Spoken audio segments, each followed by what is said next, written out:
I see a few more people jumping online. I will catch those names and get them into the membership raffle. But welcome to the April 2026 membership meeting. I am thrilled. After being on vacation for a couple days, it always freaks me out that everything worked and set up for tonight's meeting. So I'm in a really, really good mood right now. So, first, sunshine. Kind of a positive. I didn't get any responses from anybody on the board or just checking around for thoughts, because last month we noted Lauren's wife, that she was recovering, and he actually sent us a thank you card. Sent it to Mary Lee for us. He said, to all SU Wisconsin members, thank you for all your prayers and wonderful thoughts. My wife, Judy, is coming along bravely. Best wishes and big fishes. Lauren, and I can't read his last name. Lichterman. Yeah. So, thoughtful of Lauren to send us a card. But anyone else within the club that we're aware of, anyone in need of help or thoughts or concern? Yeah. The hell is his name? The kid that fished with you. Ishmael. Yeah, did he call you today about breaking his arm? Not Ish, his brother, Noah. Brother. Yeah, so if you know Ish, who fishes on our boat all the time, his brother had a lump the size of a golf ball off his wrist, and it turned out to be, he broke sounds like a couple bones in his wrist, and they had to do surgery on it. So that's Noah Shimian. Noah doesn't get down by as much, but he... I thought it was Ish, because Ish is a hell of a lot. No, if it was Ish, I'd be panicking. He's my most reliable fisherman. So. Yeah, and he actually did... The kid's 12, I think, 12 or 13. He just put on a Rubik's Cube tournament. Yeah.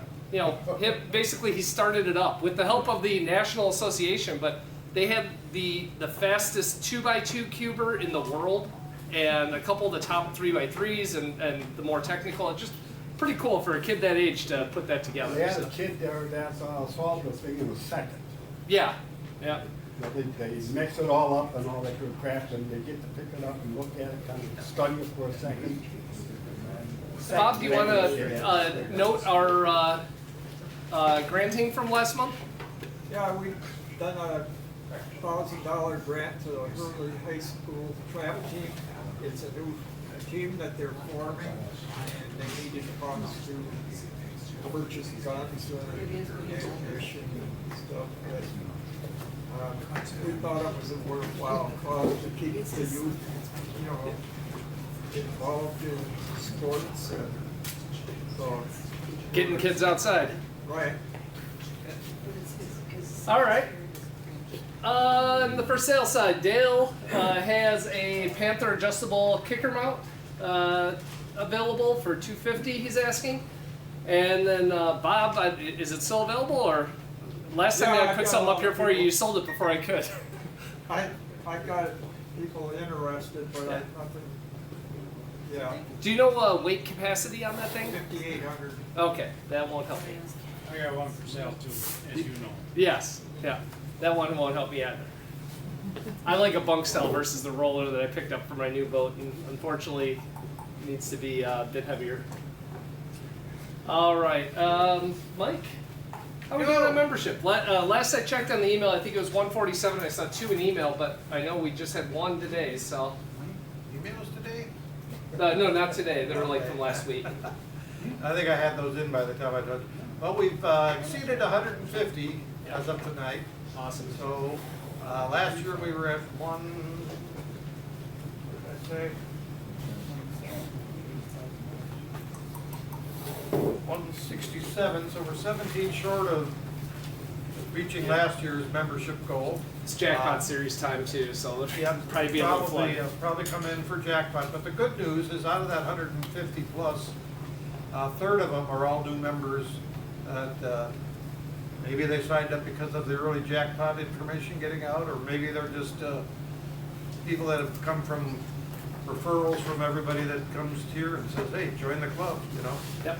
So, all right. Appreciate it. Jeff, I know you went out and tinkered a little bit on the water. Yeah, I was out Monday just right in front of the 14-foot boat. It's really muddy. We didn't get nothing. But I talked to a boat out of Kenosha, a bigger one, and they fished Monday, got 20 pretty quick, out in 45 to 65. Yeah, that's what I was hearing. And then yesterday they were out, and they said there were only 3 guys in the boat that time. They had to work for their 15, but they got their 15 the same depth. Yeah, it seems to be out past the sand water. They said as soon as the water starts to get a little more cloudy and clear, Yeah. that's where they started getting bit. Okay. Yeah, I And know. it was spoons, body baits, and a few came on flasher fly. And as an obvious reminder, April 1st, licenses, right? Time to renew. So if you haven't renewed yet, don't forget before you go out. Remember, a one-man limit's 5 fish, not 6. Some of the other things we've seen. And then Bradley also, he noted to me, he was in, hit a whole bunch of the inland lakes. He said the panfish have been really good if you find the warm water in the shallows. Once you find that they're active and hitting, so he's been biding his time with that until he gets the boat ready to go in.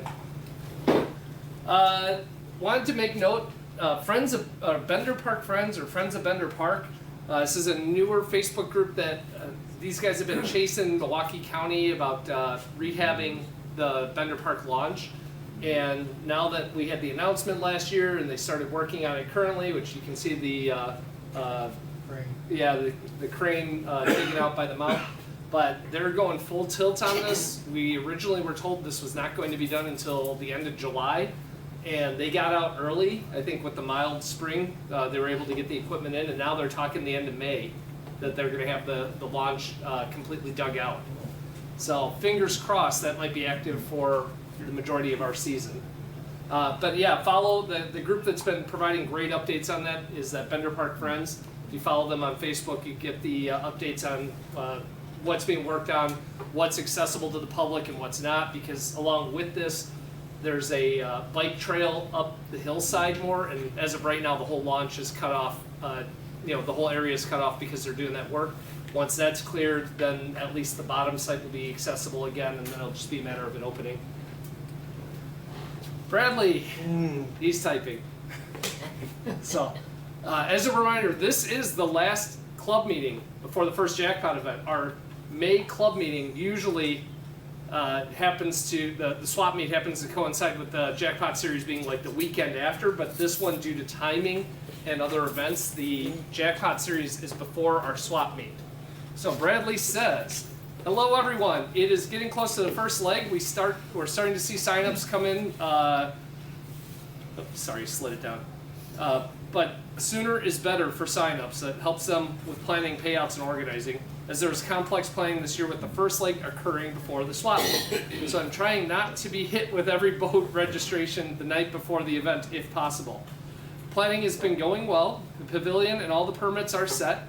We have all the lunches, we'll have all the lunches arranged coming soon. As a reminder, the club is paying for the lunches for the 4 events. To simplify it, we're having someone else cook the food and bring it in, so that we don't have to scramble with volunteers on that part. We will have a sponsor banner ordered soon. Everything is going in the right direction so far. Captain's meeting is set for May 8th at the Reef Point Marina Lounge. So I've got the lounge reserved for our captain's meeting like we did last year. That's down, if everybody knows, at the Reef Point Marina main house. You go in as if you're going to the Brew House restaurant, but instead of going up the stairs, there's a door going straight forward. That's the clubhouse there. That meeting will be May 8th, approximately from 6 to approximately 7. We'll still accept boat signups there, but would much more prefer beforehand if possible. With the very wet spring lately, I do predict that the first leg will have very interesting results. We are in dire need of volunteers for various tasks during the event and weigh-in, especially donated fish cleaning. So again, last year we donated almost 1,000 pounds of fish fillets to the Veterans Outreach Center of Wisconsin, as well as provided the fish for the annual Salmonorama Free Community Fish Boil. This year is just the same. We don't want to over-lever a few volunteers on that. So looking for help during the event and after the event with filleting the fish. That's probably the biggest lift on it. Pavilion cleanup is also needed for help. Let us know. And again, Bradley, Nick, Dan, and who am I missing? Jason Buckman, I think, are the four. But Bradley's been the one who's been spearheading communication on it. Bradley's also got a strip card out here, $10 a line, a whole bunch of coho gear, and the coho flies or peanut flies? I think some of Peanut. each. Oh, all peanuts, okay. And then a second one with flashers and 2 Howie flies. And that one's only $5 a line on that. Just to highlight on the 6th, if anyone's interested in getting the food trailer down there, packing it with ice and soda, Yeah. and getting it back to storage, get hold of the jackpot crew, because I cannot do it. I'm out of town that week. So again, payouts in a ton of different manners. We got the cash payouts through 7th place for the biggest cooler. We got biggest fish for each species has a payout. There's biggest fish caught by a woman, biggest fish caught by a veteran. There are 5 places for kids, and I've seen a lot more youth signups this year, which is awesome. And then overall, there's trophies, I believe, for top 3. And again, it's only $250 for your whole team, for your boat, and everybody's getting the lunches included with it. This is basically, it's the best deal you're going to find for a tournament all around with everything considered in. Did you say last day to sign up for people? I'm harassing some people now. Yep. Like, oh, when do we have to set up? But they didn't think about it because usually they do the swap meet. Yeah. So he said he last day would be at the captain's meeting on. What's the date? Oh, that's right, they do the captain's. Yeah, on May 8th. So May 8th, captain's meeting, and they can sign up online right now. The registration form and the rules are both up there. And as a last reminder, Bradley, I have 3 bins or 2 bins in the back of my car for you of gear before you go tonight. But Bradley's taking any donated gear that you want. You could use it as a sponsorship for you or your company, and it'll be anything he sells will go into the Jackpot series from our swap meet when he has it out. Jim, Salmon-a-Rama time. Yeah, so mentioning time getting short, we had a meeting this week and we're down to 5 meetings left before Salmon-a-Rama, so it's coming quicker than what we would like it to sometimes. As with everything else, we really need people to step up and volunteer, primarily fish ID and weigh in. Again, I know everybody likes to go out of town and fish, but pick one day, have your crew come down, give us one shift, and it'll alleviate a lot of heartache on our part. We primarily use Salmon-a-Rama to fund the operating budget, which is almost $40,000 now, and we really can't have 3 or 4 people trying to do this each year in and out. Basically, we're working on this 16, 17 hours a day right now, following up with sponsors and donors and locations and everything else that goes into this, the events, the bands, everything else. But during the event, we just can't take anybody and put them at the scale. We really need our club members who can identify species and verify weights, be down there and help with this. Again, we can't have an operating budget if we're not gonna put in the efforts to raise this money. So one shift. I know everybody wants to fish, but find one shift. Give us one shift. Because the specialty, the fish ID and some of those specialty roles that Jim needs the most help with, they come from this room. They come from our members, the people we can trust can ID fish. Rather than I can get kids to run the fish pond and do some other things. We were just looking at 159 members, but when we have our Salmon-a-Rama meeting, there's 4 or 5 people there. So it's great to have members. I'd like to see more active members. $35 a year is great, but it don't cover our budget, that's for sure. So active members are key with the organization. And I know all nonprofits go through these struggles, but we have to figure out a way to get people involved.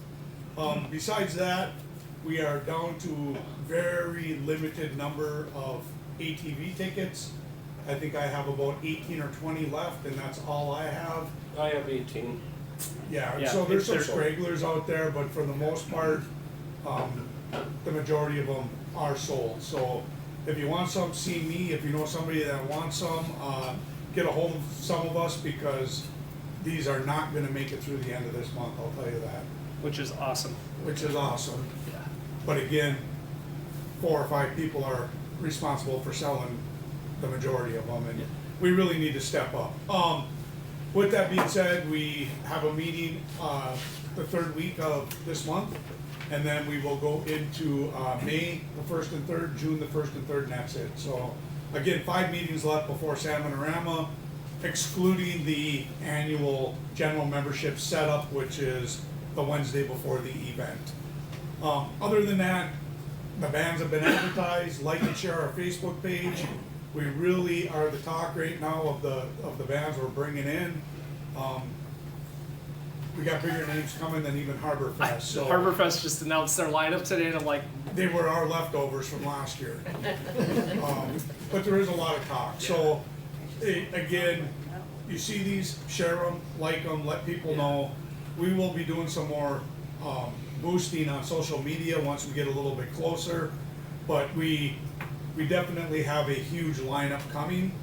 We are working with some other nonprofits to have things during the week that we weren't normally gonna have. So nonprofits working with nonprofits, that's a great success for the entire community. We really are in dire need of sponsorship. The last couple of years, we've turned a huge profit due to the fact that we were able to solicit a great deal of sponsors. This year, it's been a little bit tougher. I know there's a lot of things going on in the world that make people nervous, but we're probably $20,000 to $30,000 below what we were the last couple of years. That affects payouts, that affects divisions, that affects the festival, and more importantly, that's the difference between making the money to fulfill our operating budget versus breaking even and having to take out of our savings, which then everybody panics when those expenses start to diminish. So the easiest way to protect it is everybody step up and help. Final day raffle, right now 95% of it is purchased. I've never had this before. I personally don't have a lot of time to reach out to manufacturers such as Dreamweaver, Yellowbird, Church Tackle, things of that nature. If you're around some of these people or know them or see them at any kind of sport shows, talk to them. So, and not just that. I mean, let's talk general community stuff. Things for women, things for children.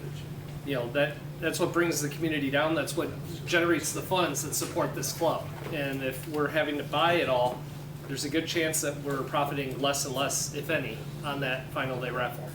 yeah, our goal shouldn't be to break even. Right. I mean, we shouldn't put in this kind of hours to break even, but when you don't come together as an organization, unfortunately, you know, a few of our volunteers work long hours as well, and they just don't have the additional time to be able to put into it. So that's kind of where we are at with Salmonorama. Unless I'm missing anything, did anybody got anything to comment, say? Manny had his hand up, real. What's that? Yeah.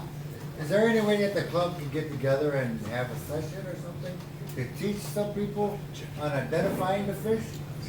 Like where you feel I'd like comfortable, to, like I would like to, I would think our first 2 Jackpot Series events would be absolutely ideal because it's very similar weigh-in process in terms of IDing the fish and, you know, and then doing the weight.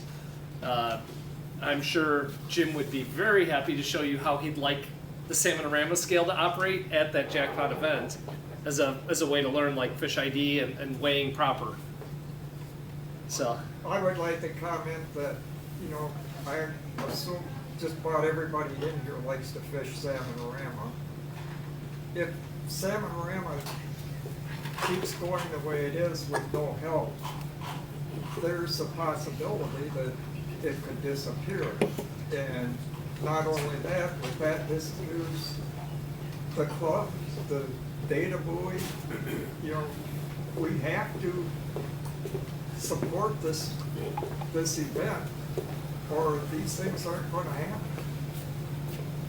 our 2 biggest funding sources, as Bob was saying, membership is one, but that's smaller than the net result of Salmonorama. So just keep that in mind. commit to volunteering at least one shift. It would make all the difference. Who's running the vet outing on that Monday, you know, this year? Well, Jim, you want to talk about the vet outing? Because there's been changes on that. Yeah, the vet outing is on Thursday. On Thursday. Yes, and the vet outing is actually the easiest one for us to put together. Everybody wants to help the veterans. So that's pretty much all set up already. I think we only have one area that there's a potential sponsor inside of it, but Case New Holland, CNH, they just came through with granting the grant request, which funds the majority of it. So It's always scary for us. They're there for us every year for it. They support it, but their grant cycle schedule does not align well with Salmon-O-Rama's timeline. So we're always sweating bullets until we get that email from them saying, "Yeah, you're good this year." I retired from Cape, so I know. Yep. Same. Yeah. I just add something to that. I know for the fish cleaning of the fish for the Oh, the vet's outing, yeah. I could use at least 4 guys, Yes. if not 5, to help me with bagging, cleaning, and final separation, or if somebody didn't cut the fish up, cutting the fish up. Yeah. I did it with 4 of us, 5 of us last year, and it was Rough. a lot. We got it done, but it was a lot. Yeah. So if anyone wants to help me, just let me know. And Jim spearheads that communication with any volunteers, and whether it be to help Jeff with the fish cleaning, whether it be to work the weigh-in scale, contact Jim. It's the easiest point to start at. Dave, Yes. want to show some new toys?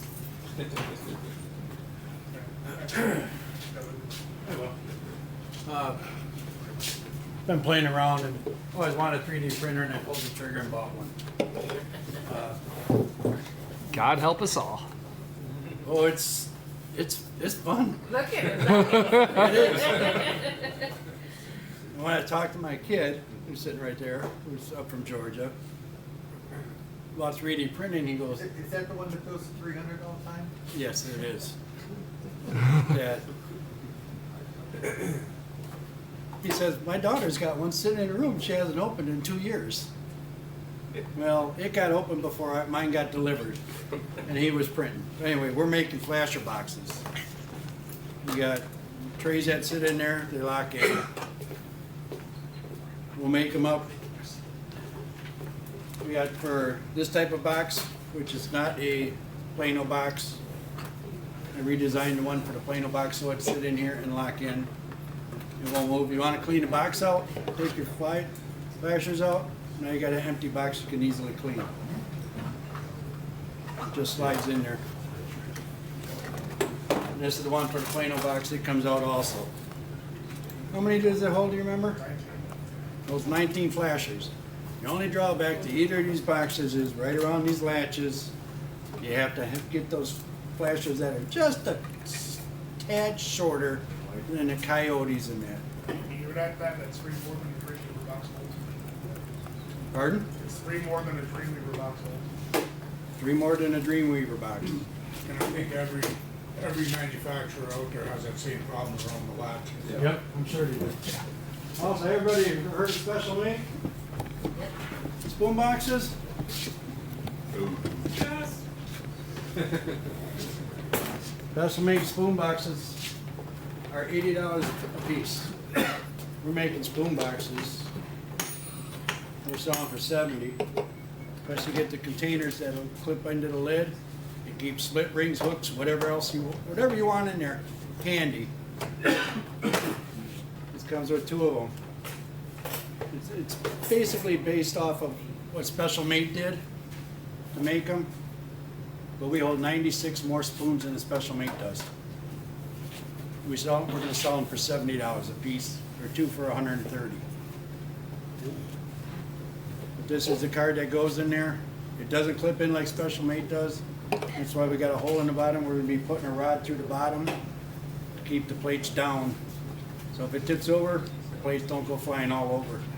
Or you hit a bump where you're out there and it doesn't flip over, but the box jumps, the cards don't come out of their slots. We got tracks in the bottom that the cards sit in. And to us, it's a no-brainer. I took the Special Made box a few years ago.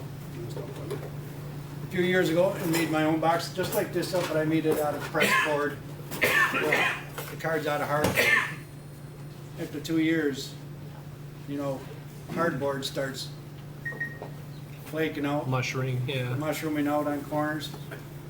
Again, the 3D printer was in mind for this, to make these plates. Your other boxes that you have there, what I do is I put all my Lure Jensen metal dodgers in that short area. So I can fit 2 of those, total of 4 in each one, and it works real You good. can easily do it. Or else I throw my stubbies in there. The only problem with this Plano box that we're finding out is you can't find them. We searched everywhere. Farm and Fleet's got 4 of them in their whole system. 2 in Indiana and 2 in Michigan. In the stores. Last one at Menards. Pardon? I bought the last one at Menards. Are those bad? Plano store. Yeah, I bought 4 at Menards last year. I didn't realize I was buying gold. What? Right. Like I said, finding these Plano boxes are pulling teeth. Yeah. These boxes we can find easily. Yeah. Cool. So if anybody's interested, Yeah, he'll have them free to. ask her. Yeah, just come and talk to us. Yeah. It'll take us a while to get them made. Not so much for the Dodger boxes, but getting these made, it takes time to print these. We almost got to test that. I don't care. It's not my box. He would have had it. Just put them in there. All right.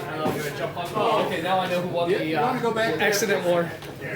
Go back to that picture. Yeah. Now we know who's up first. That's what I was trying to do. One other thing.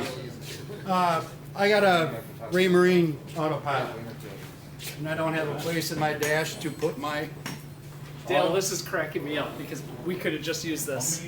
autopilot head, control head. Oh, he's got an image there. So this box, this is upside down. This is what will be inside. The backside, yeah. The autopilot control head will screw to the inside of that. This will slide in here and screw to this. And what you end up with is a nice clean facing you'll have to see off his phone. Of what the autopilot control head in the Yeah. box looks like. There's a hole in the front. Yeah. There's a and hole in the front and a hole in the bottom. Dale just drilled a hole through a dash. I've never seen a dash anything. I mean, it was like 3 inches thick. So the C-Ray dash is like that thick of plywood, layer on layer on layer. But that was original, and he had to use a hole saw, break out pieces, do it again. It's like that. Like a week later, he shows me this at a meeting. I'm like, you gotta be kidding me. So very cool. But the toys of 3D printing and getting involved with it. So we have 2 guest speakers tonight. I want to move it forward. First, we have Kevin Wagner, lead meteorologist from the Milwaukee NOAA Weather Center, right? Yep. All right. I'll turn it over to Kevin. Thank you. Yeah. Well, good evening. So I'm Kevin Wagner. I'm with the National Weather Service, part of NOAA. So I came out last year, so I don't know if you remember me coming out last year. Last year I kind of talked about the links and everything where you can get the forecast. This year we're going to kind of dive into the little bit of the basics behind meteorology, so how to forecast. So I always like to start off with our mission. We are part of the national or the federal government. We fall under the Department of Commerce, under NOAA, and then there's us at the National Weather Service. Been a chaotic year or 2 for us, kind of figuring out how things are working. We've been around for over 150 years. So back in 1870 is when we became part of the federal government. Back in the 90s, we had a reinvention of the National Weather Service with the new radars. And we're 30 plus years later from that, now we're kind of going through a new modernization. So things are really kind of evolving within the National Weather Service. But one thing that remains the same is our mission. What we do is going to continue. So providing weather, water, climate data forecast warnings to keep people safe. So we're here to keep you safe by providing weather, or by providing the weather information to you. We're all across the country. We cover the whole United States. We have 122 offices. We do a lot of different duties. So this is kind of see the area that they cover, a lot of the watches, the warnings. We have national centers, Storm Prediction Center, National Hurricane Center, Ocean Prediction Center. Everything that we do, we work in the general forecast. One of the big things that we're really kind of gravitating towards is decision support services. So instead of just doing those forecasts, we're actually working with the partners, giving that information to keep people safe. So like we're embedded with the state of Wisconsin. We just added a meteorologist from the National Weather Service that's working over there in Madison, that's providing weather information to the state, keep people safe. And that's going to continue to expand in the future. We might see people in Milwaukee and in the city of Milwaukee, city of Madison. But right now we're actually out and about working with partners who make the decisions to keep people safe for large outdoor events. For those events that we can't attend in person, we actually provide information to the public safety partners that way. So I know up in, so along the lake shore, Sheboygan, the boat race, that we work with that. Summerfest, we work on site with them. But a lot of the smaller events, we're actually able to provide weather support that way. That way we keep people safe. When you're out and about, we can get that information out. They can call you back if they have a plan, and bring people to safety when hazardous weather does approach. But kind of narrowing it down to the Great Lakes, these are the offices that you can go to if you're fishing anywhere in the Great Lakes. You can see us here in Milwaukee. We cover from Sheboygan down to Kenosha to the Mid-Lake. You got Chicago, Northern Indiana has a little sliver down here. Grand Rapids, Detroit, Gaylord, Green Bay, Marquette, and Duluth. And then if you go into the lower Great Lakes, you got Cleveland and Buffalo. Keeps us busy. Definitely been a busy year for us. So if you're ever traveling around, you can take these numbers down. If you ever need an information, want to call the office, we're always there, 24 hours a day. Feel free to always call. So kind of working down to the local level, who we are. We're actually located, we cover the 20 counties in southeast Wisconsin. So like I said, Kenosha up to Sheboygan, up through Marquette, Green Lake, to Sauk County, down through Iowa, Lafayette, and along the Wisconsin-Illinois border. But we're also responsible for the open waters of Lake Michigan. When it comes, kind of breaks up into two different ways. So as we saw here, each office kind of covers the mid-lake for when it comes to special marine warnings. But when it comes to gale warnings and everything, we actually cover everything that's not only 5 nautical miles out of the near shore, but we at our office cover the open waters as well. But we're constantly working with our neighbors and other offices, collaborating what the best way to do it is.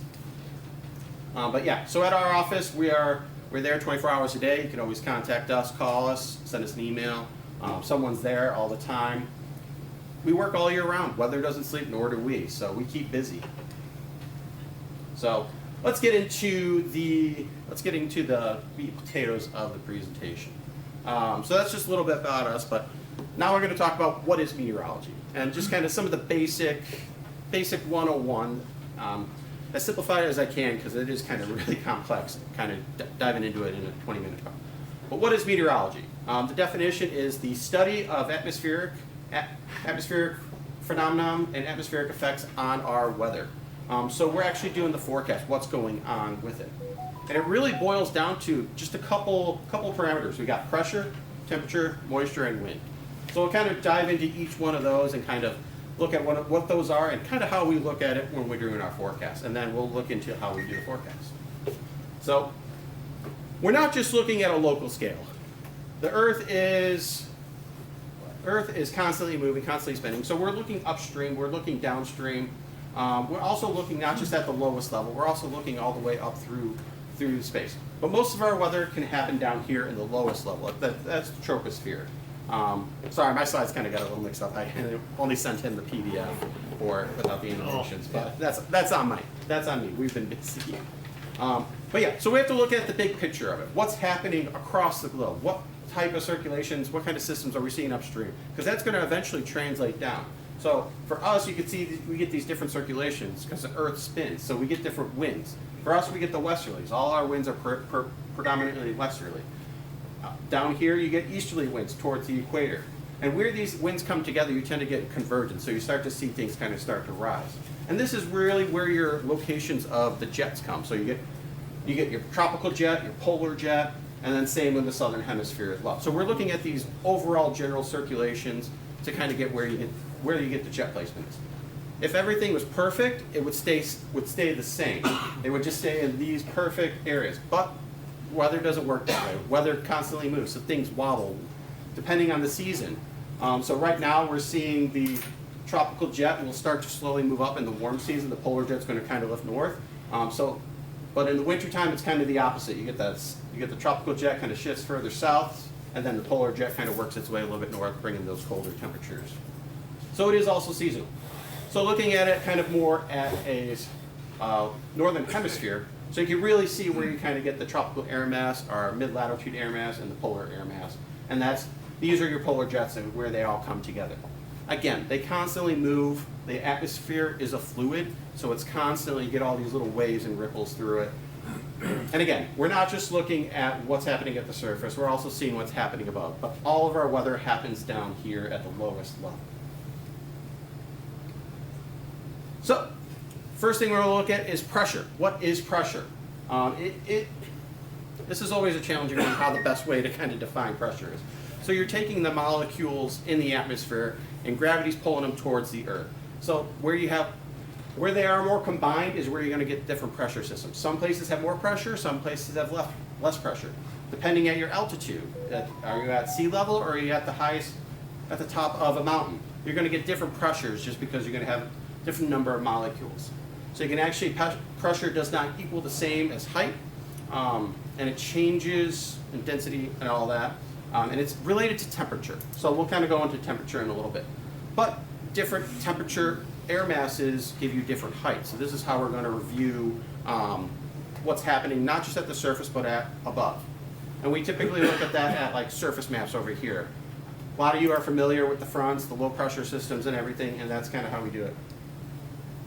The thing is, again, looking at the surface, looking at the top of a mountain, you know, it's different. It's different. We're going to have different elevations. So how do we have to get a constant level, and we get that by converting everything to mean sea level pressure. So it's giving you a constant level to compare it to. Otherwise things would be kind of all over the place. For meteorology, we tend to use it in millibars, but you can see it in inches per mercury, hectopascal and stuff like that. But it's just a simple conversion for us. But a lot of different tools, a lot of different boats that you use to look at it. For us, our main thing is going to be our ASOS systems. These are located at airports. They have pressure sensors there. But you can get handheld ones. I know the buoys out there, they also have pressures as well. We don't use the analog type of barometers anymore, but I know ships that go across the Great Lakes still do. So when it comes to pressure, we're looking for different areas of pressure. Where is it coming together? Where is it kind of moving up? So we got low pressure. Those are low pressure systems where air is where winds are coming together and converging. And then that's where you get things that converge and rise up. Pair it with moisture, that's where you get your active storm system. High pressure is where you have less molecules pushing down the earth, dry air sinks, and it spreads out. This is typically more of your quiet weather type patterns. Again, very idealized. There's a lot more that goes on. It's not always this perfect to get a high or low pressure. But the thing is, it's where you get winds that kind of flow towards it. But when you're mainly looking at weather, you're looking at these two things. Again, lower pressure, more associated with active weather. High pressure tend to be bluebird skies. We like to say big bubble, no trouble when it comes to high pressure. And with that, so we kind of look at the patterns. So compare it with the jet, or the upper level, the polar jet, the subtropical jet, and then the difference in temperature. We look at heights. So not only what the pressure is doing at the surface, we kind of look at what it's doing aloft. So we really kind of look what's happening above, and we get these patterns. Again, the atmosphere is a fluid; it constantly moves, so it's never the same. So looking above, here are some basic idealized upper level patterns that we look at. So we're looking at the height changes. So you can see your low pressures are here. They got those lower heights, and they create these little trough features. High pressure is associated with higher heights, so you tend to get these ridging features. So identifying where these features are going to give you an idea of what to expect in the coming days for active weather or dry weather. So just a couple basic patterns that we have here. You got a trough, ridge, trough. That's usually an active pattern. So if you're in the trough, leading edge of the trough, that's where you're going to get your active, severe weather. But if you're at the leading edge of the ridge, that's going to be a high pressure. So these are our storm systems. As they roll through, you kind of see how things evolve over time. You could just have a big, long, low-pressure system that works its way across the whole United States. Depending on the tilt is actually going to really impact if it's going to be more severe or kind of more just kind of a stratospheric rain. So when it looks like this is what we call positive tilt. It tends to be just kind of lighter rain, but when it has this tilt, we call that a negative tilt, where it kind of tilts more back to the west. That means the jet hasn't really caught up to, or the jet's catching up to it, creates an extra forcing for it, and that's where you tend to get more severe weather with it, because it's just that extra forcing, and it also is able to bring the temperature differences down a little bit further, so that's more of an active pattern. Sometimes we don't get weather that moves all that much. When we get, you ever hear of a cutoff low? That's usually when the low, there's no winds to kick it out, it's just able to sit over the area, and that's where we're going to just kind of continue to get constant rain. Same with heat waves. That's usually a case of where we have high pressure that's kind of stuck over the area, and it's just constantly bringing those southerly warm temperatures to the area. And you really need something to kind of get it moving with it. Sometimes you also have blocking patterns where you get low pressures on both sides and a high pressure in the middle, and you just don't have anything to move it. So that creates those heat waves as well if you're under the high pressure, and then the rainy conditions if you're under the low pressure. So again, weather is never this perfect. These are just idealized patterns that we kind of go off of, but at least gives you an idea of what to look for when you're looking at the upper levels for active weather. Mm-hmm. Which one of those patterns is the one that causes pain in people with arthritis and metal in their legs? The quick changes of pressure is what I always hear. Yep. So, okay. And that's because I actually have a barometric meter on big components, which I've been watching. Yeah, and there's also local effects that it can also change it. So, lake breezes and sea breezes, you can get different localized, not as big picture as this, but kind of just to this area type of effects as well. Because what it seems like is I can feel it. I never think about that. That's what's wrong. So when it's coming, like I can tell that it's coming, and then once it gets here, the pain just disappears. Yeah, so it's the change of pressure, sudden change of pressure. So that's when you're kind of looking at more the trough feature. You're getting those lower pressures to kind of move in, and that's where your pressure is dropping. It's more kind of force. Okay. So if this would have worked, this would have kind of shows you a satellite image of where a low pressure would be and a high pressure. But this is a satellite image. You can see here how things are kind of spinning.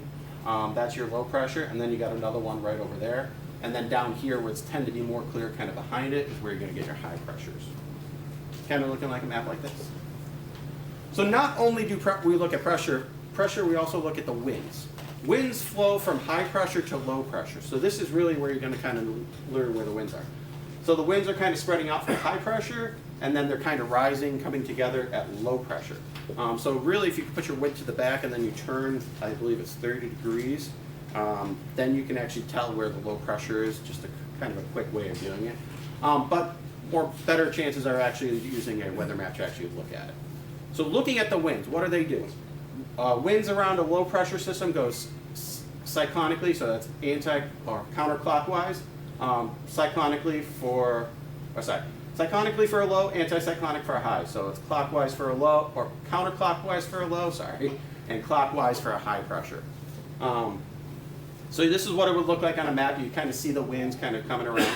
So when you have a low pressure, you tend to have your southerly winds in the warm side. That's when you start to see the pressure kind of drop, because then you have cold. When you get those north winds behind it, that's the cold air that's kind of slamming in with it. Warm fronts, you tend to get more easterly, southeasterly, and then kind of northeasterly from it. So it kind of breaks down where you get warm air down in this quadrant, your warming air in that quadrant, and then the cold air is kind of back towards the western half of the low. I feel like we're just going through this today because we have those strong south winds, the lows passing. Mm-hmm. Yeah, this morning this morning it was freezing, and now it's 70 degrees. Yeah. So it can change quickly, and you can get these strong temperature gradients, strong wind gradients. I'll talk about that in the front. So earlier you had mentioned that we primarily get westerly winds here a lot. Mm-hmm. I'll be honest, the last 3 years we've been blasted north, northeast, east, every single summer, getting their butts kicked over here on this side of the lake, and they've been enjoying it. Usually they're the whining one that they got warm water over there, but it's last 3 years has been a flip to that. more easterly. Yeah, more northeast, east, and Yeah. occasional southeast. We've really gotten nailed for 3 years. Have you seen setups or what happens when we're getting that kind of deal? Because it's been really, really noticeable. It's been active. So I came to Southern Wisconsin back in 2019. My first couple of years here, things have been pretty quiet. Didn't really get a lot of severe weather. But the last couple of years, we've been getting more storm systems that have been coming through. So when you get a low pressure, more low pressures you get, the more you're going to get those northeasterly winds behind it. Especially when they're south of us. Yeah. So we're even trying a hard time getting tournaments in because of it. Yeah. Yeah, it's been an active year, and this spring is no exception. It's been excessively windy. We've had a lot of weather come through. Thankfully, most of it has been kind of further south, so Indiana or Chicagoland area and northern Indiana, they've been kind of seeing a lot of the active weather. And when those, depending on the track of the low, that's where you're also going to get the winds. If the lows tend to stay further north, we tend to get more southerly winds with it. If they stay a little bit further south, like we have been seeing, we tend to get more of those northerly, easterly winds as well. But there's other effects as well. If it's been a warm year and the lake's been cold, you get lake breezes as well. That gives you, but they're usually not that strong. I mean, we typically get them in the afternoon, north to southeast wind always. Yeah, then that could be also a local effect from the lake breezes as well. Are you gonna talk about that in your presentation? Yep, I got a slide for it. Yeah, because I think those of us that fish, I mean, you can be inland 5 miles from here. So it's nothing like what you got. He gets on the lake and it's like a middle finger. Cooler by the lake, that's the saying, right? Yeah. Yeah. You know, the gradients come closer together, you know, the pick up with speed as well, right? It's a pressure related thing, isn't it? Yep, that's exactly what I got here. Kind of hard to see, but this is actually from the nor'easter that happened on the east coast this past winter. So you get strong low pressure system. The stronger, the deeper the low pressure system, the tighter the winds you see. So you can see these are the winds associated with it. So those are strong hurricane force winds that can get with these systems. We have been, I don't know if we've just been getting deeper ones or they've just been kind of passing to the south. But again, it's been an active couple of years that we've seen get more severe weather in the warm season. Yeah. So I think that's more, so that's what we kind of been seeing. Because the couple of years before it's been drought, we tend to be more in those high pressure ridges, which isn't typically associated with wind. So with pressure, we also come with fronts. Really, the fronts are related to temperature. They're really the divisions between warm and cold air. So the main divisions that we have are, we got warm fronts and cold fronts. So again, it just depends where it happens. And then you can also get where fronts actually stall, they become stationary. I mean, when the cold front catches up with the warm front, you can also get a occluding front. So what that is, that's actually where the cold air undercuts the warm air. So the warm air is still there, it's just shunted up to above the surface. And again, if everything was in a balance, we wouldn't really get these systems. But since the world spins, we get winds that kind of turn it. We get the turning of the winds that get these systems.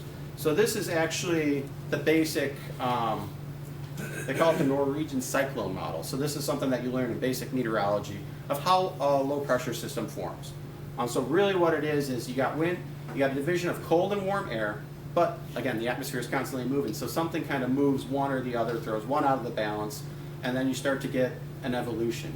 You get that cold air starting to dig a little bit further south and that warm air lifting a little bit further north. And as that's happening, the low is you're getting more winds kind of coming together and rising up, and you're lowering that pressure depending on that temperature gradient. So the stronger it is, the deeper the low is going to be. So when that cold air kind of comes down, you start to see that real division between the cold front and warm front, and they start to lift. You start to get a deeper low. That's where you really start to get your active pattern. And then you kind of see here, this is one when it becomes mature. At a certain time, most systems, you get that cold front that actually outruns the warm air and undercuts it. So you kind of pinch off that warm air. It's still there above the surface, but it's actually kind of overtaking it because it's moving a little bit faster. And then once it kind of gets completely cut off, the system either kind of weakens and dissipates, or it can maintain itself for long distances. So this is what it looks like on a temperature map here. So again, you got your cold air kind of on the northwestern quadrant of the low, divided by that warm, or by that cold front. Then you got the warm southerly air kind of pushing up, and then your warm front there. Where you're going to get your weather is kind of on the leading edge of here, because this is a lot of dry air coming in. This is pulling in moisture off the Gulf. So this is where you're going to get your active weather. And then you're also kind of getting on the leading edge of that. Sometimes when it's strong enough, you actually get it to wrap around the low, so you get those wraparounds. So that's where you kind of get some showers, kind of northeast showers on the backside of it as well. And you can see this one kind of just pushed through. And so again, associated with temperature, you also got dew points. So this is your moisture map. This is where you're looking at where those higher moistures, so that muggy feeling. Because for thunderstorms, you really need moisture, you need the warmth, and you need the wind to really kind of get thunderstorm activity. So your more active, more severe weather is definitely going to be in this warm, moist air mass of a low pressure system. And then this is just kind of looking at the surface winds with it. You can see your low pressure is kind of spinning around it counterclockwise. So you got your southerly winds in this warm sector here, you got your northerly winds back here, and kind of your northeasterly winds kind of pointing towards where that low is. And then how it evolves. We often incur higher winds out in the away from the shore compared to, as he was saying, you could be half mile onshore, mile onshore, and you get out on the lake and it's almost double the wind speed. It seems like, is that due to the water temperature? Is that due to no impediments in the way? Both. Yeah. Okay. So a lot of friction over land. So Yeah. wind slows down when it hits stuff. Over the water, not a lot of friction. But your temperature gradient, that does also create the stronger winds.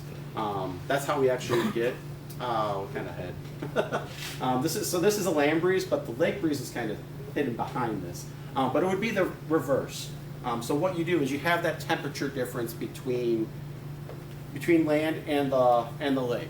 So typically we see lake breezes in the warm, now through the summer. The land heats up a lot faster than the lake. The lake takes a lot longer to heat up. Yep. So when we get a nice warm day, you'll start to get that temperature gradient, and that cold air wants to kind of flow towards the warmer air, because that's where you got a localized high pressure over the colder water, and then the warm pressure wants to go up over the land. This is a land breeze, so it's kind of reverse overnight, where the land actually cools a lot faster than the lake, so you kind of see it. But lake breeze would just be kind of the reverse cycle of it. But really, it divvies down to the temperature, difference of water temperature and the difference of air temperature. And also how much wind is actually happening, how much background wind. So if we have strong westerly, southerly, southwesterly winds kind of pushing on the lake, that's not gonna, these really need weak winds for it to kind of push way inland. Mm-hmm. So if we have strong westerly winds kind of on land, it's gonna stop it. It might just push just inland, but it's gonna kind of prevent it from kind of going all the way inland. Because we get these lake breezes that go all the way through to Madison, easily. But if we have strong background winds that are kind of preventing it, kind of localize it towards the lake. And then also the fronts, where we get fronts set up, we can actually see temperatures wobble drastically with that. We actually just saw that at Milwaukee. Oh, I can't remember, we just had so many events. But there was an event where the warm front literally was just shifting 1 mile, 2 miles in an hour. So it went from 70 to 40 to 60 to 40 to 60 to 40 multiple times. So it can be that narrow of a difference. Just a couple miles can really make the difference between where you see the strong winds, where you see the warm air and the cold air. So you're talking like onshore breezes like an ocean, and that's pretty common. Yeah. We So have the same effect here. Mhm. And does Lake Michigan runs primarily north and south. And so how does that impact the speed of wind? Because what you said is that there's nothing to impede it. It's flowing over water and it's filling that vacuum that comes from the hot, cold air, right? The problem that we have is that you get up in the morning, oh dark 30, you get to the lake and the wind's howling, and the weather forecast is supposed to be 5 miles an hour. So is it that hard to forecast? we don't have a lot of observations out over the lake, so it's kind of hard to tell. But it's also, we have strong winds aloft, so at night it gets trapped up there. But then in the morning, if we have enough of a temperature difference, we actually get things mixing out from aloft and actually mixing it down to the surface. And it's hard to tell when exactly we're going to get that because of the lake, the temperature over the lake. Is it going to actually be too cold that it'll actually prevent it, or is it too much warm air that's actually preventing it from coming down? Or is it actually going to be able to mix out and actually bring it down to the surface? So it is hard to kind of tell what it's going to do especially out over the lake. It's a little bit easier over land because temperature, again, we need this to kind of match what's kind of going right above. But over the lake, yeah, it's a little bit harder because of the cold air and lack of observations. So is there a prediction model that a person could develop for that? Yep. I mean, because you can go on Windy or some of the other apps, there's 13 different forecasts on it. Oh, there's a lot more than that. I'm sure there is. So it's like, pick one. Yeah, well, that'll get into this part. What a segue. So yes, when I started back in 2010 in my career, there were 5 models that we usually typically looked at. Now you have the same model that's running 100 different model runs. Yeah. So you're getting a lot more information, and how do you pick that one over that one? So there is a lot that goes into it. And it all stems from this fun equation up here. We literally spend 2 semesters breaking this equation down. I have a math minor because I had to break this equation down. So what it really breaks down to is it breaks it down to, it has that frictional component into it. It has what's happening aloft, what's happening temperature-wise, is it warm, is it cold, and then also the winds as well. So really, each of these components actually breaks down into individual. And again, this is all theoretical. It's calculus. So we don't have enough observations that go just from the surface all the way up. If you really wanted to get that information, we need a much, much better network. Here in the United States, we actually have a pretty good network for getting observations, but there's still a lot of different holes in there. AI is it is starting to make its way into our models. It's gonna be able to kind of fill in those gaps that we don't have observations for. But you need a starting point. So, basics of forecast modeling. Those earlier models that we started off with, they started on a big grid. Computer power, it was limited, so you really kind of had to start off with a big grid. But nowadays we have high resolution models. That's where it can pick up those lake breezes as well. Again, just a lot of different input that goes into it. Each model has this equation at the core, but they have little different tweaks to it. The global ones are kind of more focused on the oceans, the big picture, the high pressure, the low pressure. These smaller ones that are like smaller grid spacing, that's more focused on those local effects, the lake breezes, the thunderstorms. And you have models that go in between. But really what it stems down to, it takes those background conditions, also it takes like satellite observations, balloon observations, runs it through this equation, puts it into the model, and then kind of puts an output. And then it kind of takes that output and uses that as a starting condition based on the old one and continues. So constantly going through. So computing power is really going to be needed for us to kind of really get going in the forecast. But again, you need the starting point. AI is going to be a new way to kind of do it. There are already a couple models that are out there. Do you pull data from the data buoys? Yeah, we pull from data buoys. And you're using that in your models? Yeah, airports, data buoys, satellite, upper air, radar, anywhere we can get the information, we're going to take that and put it in there. WISCONet, that's from the Wisconsin State Climatology Office. They have a network all across the state. We put that in there as well. But again, you get a lot of different solutions. So this is one of the high-res models. Which one do you go with? This is for heavy snow band from a couple of years ago. You got some that are kind of picking not a lot, then you got some that are going to put over a foot of snow over the area. So and again, this is just a handful. So this is where we come in handy and kind of dive into it and kind of pick which one is going to work best. Because again, we got global scale, we got kind of the mid-range scale that's kind of looking at the regional, and then we got the small scale looking at those fine features. So which one do you go with? It's hard. It takes experience, it takes knowledge, knowing what's going on in the area, knowing what's happening upstream. But another thing is actually looking at everything as a whole. So we have a lot, you can see these are all the different model runs that we have from just this one model. And these are all going to change a little bit as you get further into the forecast. So we take an average of all those. So that's our national blended models or ensemble models and kind of take an idea with that. This is a lot more useful days 4 through 7, kind of gets a big picture. Things are going to change. You're not going to get those fine details that far out. But when you get into about days 1 to 3, this is where you're going to start getting these details. The more the models agree, the easier it is for us to kind of get a better picture of the forecast. But it's going to be a range. Things don't work out that perfectly for us. weather's chaotic, things change. Little bits of details, like the wind shifting 10 degrees can make all the difference to getting a snowband like this or getting nothing. So it really is a lot of information to kind of dive into and a lot of information to kind of pull out. So really that's where you kind of get us, the uncertainty, the ranges. So we can give you like a worst case scenario, or we can give you the best case scenario, and kind of using kind of the blend between all of it as a guiding point. And all that kind of filters through our forecast process and gets us the forecast for your area. So when we do our forecast, it's this grid point. So it's a 1 kilometer grid spacing. So when we do a forecast, when we're talking about the temperature, we're talking about the precip chances, it's for that location right there. And that can change just inland.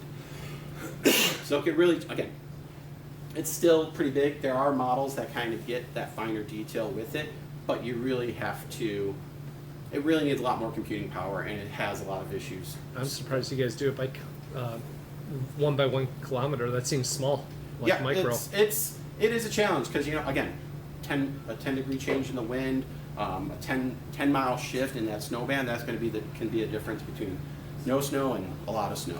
And again, like with that warm front that we saw at Milwaukee, just an hour can make a big difference between the temperature, between 70 and 40 degrees.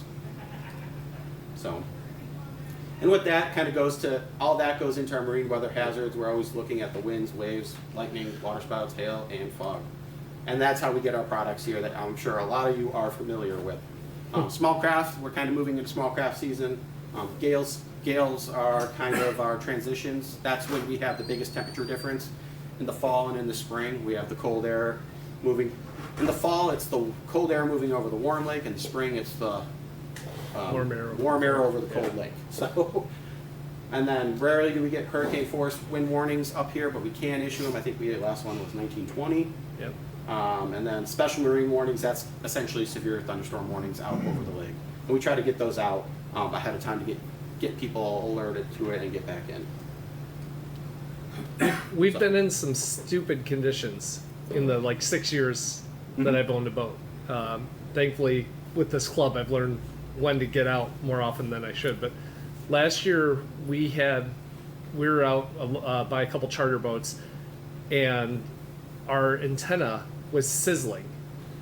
Yeah, that's not good. It's like I called one of the other boats, schools out, and I'm like, is your guys' radio antenna sizzling? With the radio off, it was still sizzling, and the amount of static, the energy in the air, and there's nowhere to go. And at that point, it's like I lowered my antenna down by 2 feet, and the sizzling stopped, and then I lifted it up, and it was literally 2 feet difference, and it was sizzling, and I'm like, this is freaky. You were the tallest object out in the middle of the lake. Yeah. Lightning takes the least path of resistance to make that connection. Yeah. I grew up down in Chicagoland area. My dad used to take me fishing on Lake Michigan out of Portage, Indiana. Used to go smelt fishing on 31st Street. And the first thing he always taught me about the lake is respect it, because it can change like that. For us around here, again, those westerly winds, we predominantly get the weather that comes from the west and moves to the east. So if you're out in the middle of the lake and you need to make harbor here in Racine and the weather's coming, you're kind of trying to race the weather towards the harbor. Other side of the lake, you kind of see it across the lake and kind of outrun it. So that's why when we try to do these products, we try to get them out as much lead time to get that information to you. So definitely pay attention, but also know the forecast. Kind of look at the forecast. Know what to expect. If we're expecting thunderstorms that day, at least have an idea that you may need to be on the lookout if you hear a rumble of thunder or anything like that.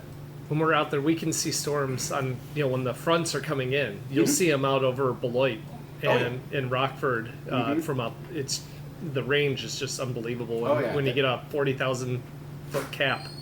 Yeah, you can see them from a distance, but if you got rain out ahead of it, good luck. Right, exactly. Then you're flying. Depending on the conditions. Yeah. So with that, you got any questions? Otherwise, I can pass it off. I have one last question for you.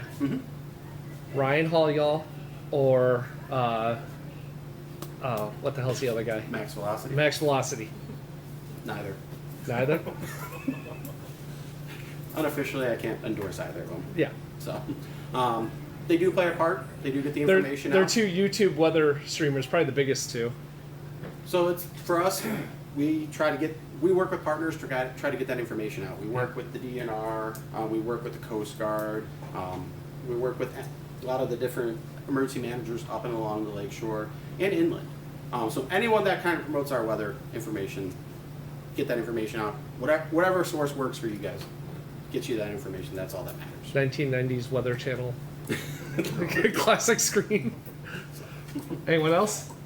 No? Thank you. Oh, Thank you for coming down. Yeah. And, oh, you were? Oh yeah, you can just go. Okay. Just back up slides. There we go. All right. Thank you, Josh. Familiar face to our club, Brandon Wambach. Howdy everyone. Brandon Wambach, Fisheries Biologist out of the Milwaukee office. Just a few updates for you today. First I'll hit up on some project and staffing updates, stocking updates, the harvest estimates from this past year, our fieldwork results from this past year, and then have some time for questions at the end. I won't hit this too much since Josh already covered this on the vendor. I will note that I did see a Wisconsin Public Radio had an article out about the We Energies. They were supposed to be shutting down the 2 coal units this year. They extended it for another year, so expect to shut down maybe in 2027. They said with the increased, I have a note here, with the increased demand expected from data centers, that they're trying to bridge the gap between them building their new facility. The gas one, yeah. Yep. 2026 stocking. Everything's the same this year. Status quo is the same as they have been since 2023. Do expect some meetings or a meeting this summer probably, or sometime in the next few months, talking about stocking in the future. So far this year, we have put out Steelhead was completed last month. The Wild Rose completed the coho last month as well. The brown trout last month, and then the Chinook will be going out here shortly. I think Milwaukee's getting theirs this Friday, and they should be completed by the end of the month. Brandon, I'm sorry, there was one question I missed online. The big El Nino discussion, expectations on what we're going to see here from that. I just heard about that today, so I'm not too familiar with that. I haven't. Okay. Yeah, that seems a little heightened, but. Okay. All right. So harvest. This past year, this is the charter harvest numbers, so it's slightly down from the 2024 numbers. Coho was pretty similar to what it was, above average compared to the last like 10-15 years. We saw about 43,000 coho here. Chinook numbers were still up compared to what they were. The Chinook harvest was the highest since 2012, other than last year's 2024. The coho harvest was a little, as I said, a little lower than 2024, but the second highest overall that we've had since 2011. These are the overall total harvest estimates, including shore angling, moored boats, and then our creel estimates as well. So, as you can see, a bit more down in coho, as you can see here. The Chinook harvest ended up being almost identical to what it was in 2024. Does that mean that this year, being 2026, we should expect more of the Chinooks because they're going to be the 2-year-olds? So we did, there was a big year class of wild Chinook that occurred just a couple years back, and they should be age, I believe 2 this year, age 3. I might be misspeaking. So this year I would still expect, so the last, they should be age 3 this year, sorry. The last year they were age 2, that's why we saw all those kind of smaller Chinook in the harvest. And that's what bumped it up a little bit in the harvest totals. And that's why our size has also kind of gone down overall. I would expect to see probably similar numbers still in Chinook harvest this year, but the size is still probably going to be low. all 4-year-olds being clipped this year? What's that? Like the stockers, are they all clipped?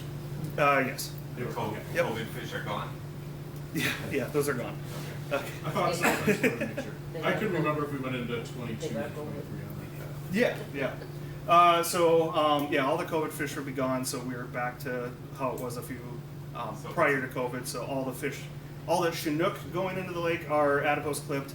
All the coho now are getting adipose clipped and CWTs. The focus, so you probably won't see them until the end of this summer in your catches. They'll be pretty small. You might have also noticed there was all the coho for Racine actually got stocked this past fall, so there's no stocking of coho this spring in Racine. So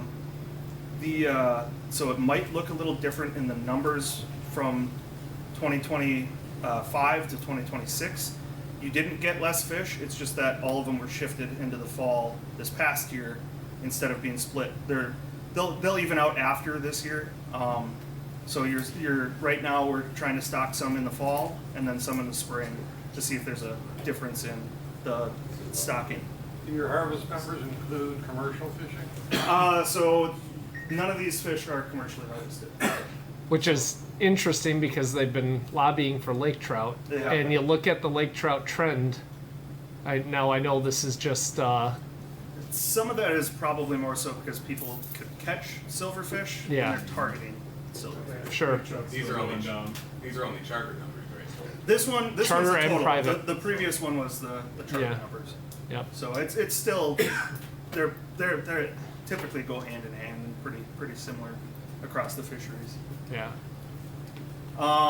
So as I said, Chinook average length was up, weight was kind of stagnant compared to 2024. Coho, there was a slight decrease in size in coho. Steelhead, slight decrease. Brown trout and lake trout, we saw a slight increase in some of their weights that we were seeing in the harvest. Yellow perch, pretty good last year compared to I don't know the last year that we hit a harvest total that high. The perch harvest hit almost, it was just over 8,000 in the estimate. We had some good catches come from down here in Racine and Kenosha. Milwaukee's been doing pretty good on some of their perch as well. Yeah. I got some more Racine specific slides coming up still. The total harvest, total effort estimates, we see it's been kind of staying about the same. We had that little bump during COVID that it kind of went up there in 2021. Now we've kind of plateaued again in what we're seeing overall. If you look at the ramp specific one, that's probably more indicative of what you guys are doing. It has been declining the last few years. So Racine, there's a lot on this slide here, hard to see. The leftmost column is the Chinook, coho is the bright yellow, rainbow trout is a blue in the middle, brown trout in the green, and then lake trout far on the right there. So you can see we've had some banner years in the past for coho down here. It's been pretty consistent the last few years for coho. Chinook harvest, you can see, is actually the highest Chinook harvest you guys have had down here in Racine in quite a while. That's good last Yeah. year. Yeah. Phenomenal. This is the Racine yellow perch harvest. We estimated almost 2,000 fish harvested here, just in Racine. Out of those almost So 8,000. 20%, yeah, 25%. Yes. Yeah, there's a lot of people that did really well down here during the summer. Did they say if that was on shore or boat? Was it So averaged out at all? it's that adds it all together. Just all together? Yeah, so Okay. it's a mix of the two. Last year at the Root River Steelhead facility in the fall there, we started operations back on September 16th. Our last day was November 10th. We handled just over 3,500 Chinook, 5,500 coho. The it was the highest Chinook total since 2020, where we had 3,927. It was the highest coho return since 1997. Wow. And then the average weight was down for Chinook. Strawberry Creek for 2025, they had 6,795 Chinook processed this fall, and the H3 weight was down for them as well. How far down? I don't know the number right off. It seemed like we noticed that last year. Yeah. I was wondering if they kind of ever took average weights and then did that, but no. Yeah, it's been a steady decline the last few years in the weights that we've Missed the been big seeing. ones. We did have 2 pink salmon at the facility as well. There's Cheryl holding one of the 2 that we had there. Both of them were females. If you guys haven't had the opportunity to go to Strawberry Creek up in Door County, that it literally is a creek. It's I mean, a fish. you Yeah, could you could hop across it, and yet the fish coming up it, They have to use a pump to pump water up Into the holding into pens? well, through the creek to draw the fish in. Oh. If they are not pumping it, it's not enough. it's yeah, they won't go in. Yeah, it is. They'll get a couple fish, but Yeah, it's not enough. there's a little footbridge. It's only about 3 feet wide, but you can stand on that thing and watch just chonk after chonk come up. Oh yeah. 97% of the Chinook we handled were adipose clipped. The largest fish we handled was 42 inches long, and it weighed 21 pounds. So yeah, quite a bit down. Average length was 31 inches with an average weight of just shy of 10 pounds. The coho average length was 23.3 inches and an average weight of just shy of 5 pounds. Spring of 2025, so we were in operation from March 5th to April 7th. We handled 4,539 steelhead, which is our highest return on record that we've handled there for steelhead. We actually had days that we went down twice in a week last year to process and move some fish around to get some fish out of the facility. The 5-year average for the facility has been 1,700 fish, and the 15-year average has been about 1,000 fish in the facility. So yeah, it's quite a bit higher than what we've been seeing. This spring, just to paint a little bit different picture here, we've handled over 2,000 fish so far. We had actually handled 900 fish alone on this past Monday. We had quite a few fish coming to the facility before all the rain hit last week, and most of them can probably just swim right by right now. And then we have more rain coming, so it's all muddy in there. You can't see a darn thing right now, but there's some fish in the facility. I checked it right before coming in here today. I was surprised, the rainbows you just planted, how many you had up there already. Yeah, instead of going down, they come go up river we get every that year. Yeah, we get that in the fall too. Like when the coho gets stocked out, Yeah. we'll get a bunch of coho in the facility. Yeah. It was amazing how many were in there. Yeah, they have a natural inkling to just swim upstream, even at that size. It's not that they're trying to spawn or anything. It's just that they're trying to. They stay in the river. They do for a bit. Yep. So out of the steelhead, 70% of the fish were from the Root River. This is based on the coded wire tags. We had about 17% of them come from Wisconsin small trips. 11% of them come from the large rivers in Wisconsin. Very few strain coming from Indiana and Illinois and Michigan.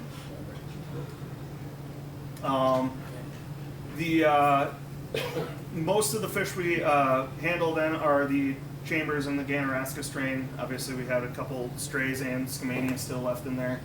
The reason for the slight difference, the Chambers typically run first, and we might miss some of those fish by starting, it depends on when we can get our stop logs in. So that might make up for that little bit of a difference between the two strains. Ganaraska runs second, so we tend to hit the full run for the Ganaraska.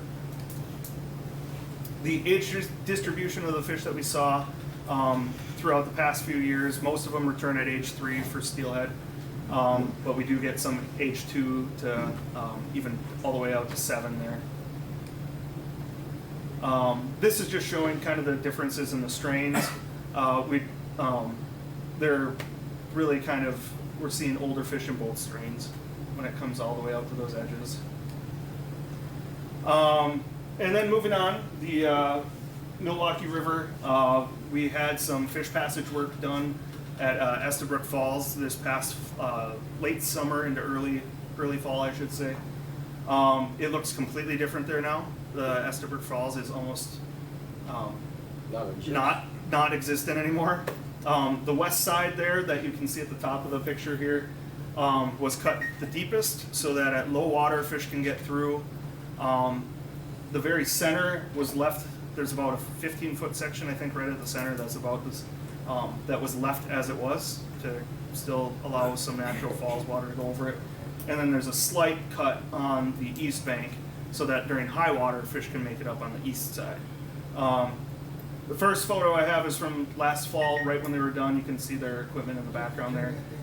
And then the second photo here is I took it earlier this spring. I have not been there to see what it's been like during kind of these flood conditions yet, but already seen some really cool results with it, which I'll get into next. So I don't think I've showed some of this to you guys before, but Josh wanted me to talk about how the Horlick Dam removal might relate to what we've seen already on the Milwaukee drainage. So we've had several projects over the years with fish passage. Some of them have been dam removal, such as the Estabrook Dam removal. Way back in the 90s, we had the North Avenue Dam removal, and we had the Lime Kiln Dam removal. Then in more recent years, we've had the Mequon-Thiensville Dam fish passage, the fish passage done at Kletch just a few years ago, and then just that new one done at Estabrook. There could be some more coming down the line in the future too. So on the Milwaukee River, we have 3 pit arrays, pit tags. We plant passive integrated transponders. They're the same little chips that go into your dogs and cats. So it gives that fish a unique number. So we stock them, all the sturgeon that we stock into the lake, we actually give them a pit tag. And then if we encounter any during our surveys, we give them a pit tag. And then there's other species that we have pit tagged as well. A lot of suckers. We've pit tagged some smallmouth, walleye, flathead catfish. We've done some trout as well, steelhead, brown trout, brook trout. But at our lowest site, which is at the Urban Ecology Center, these were the total detections that we had seen for there. We had mostly white suckers, but we've tagged, pit tagged the most in white suckers. Lake sturgeon, we had quite a few last year. That number is going to keep going up every year. They mature at, males mature at age 15 to 20, and females mature typically at 20 to 25. So we are about 20 years into raising. This year will be the 20th year that we've been raising fish in the River Edge Nature Center in our sturgeon rearing facility, the trailer there, where we put out about 1,000 each year. So we're just starting to see those first adults really returning the last few years. So yeah, we had 35 of them, lake sturgeon, 27 smallmouth bass, white suckers. We had some other species as well.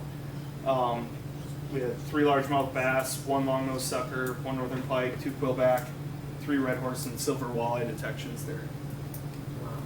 Upriver a little bit, it's a stark difference.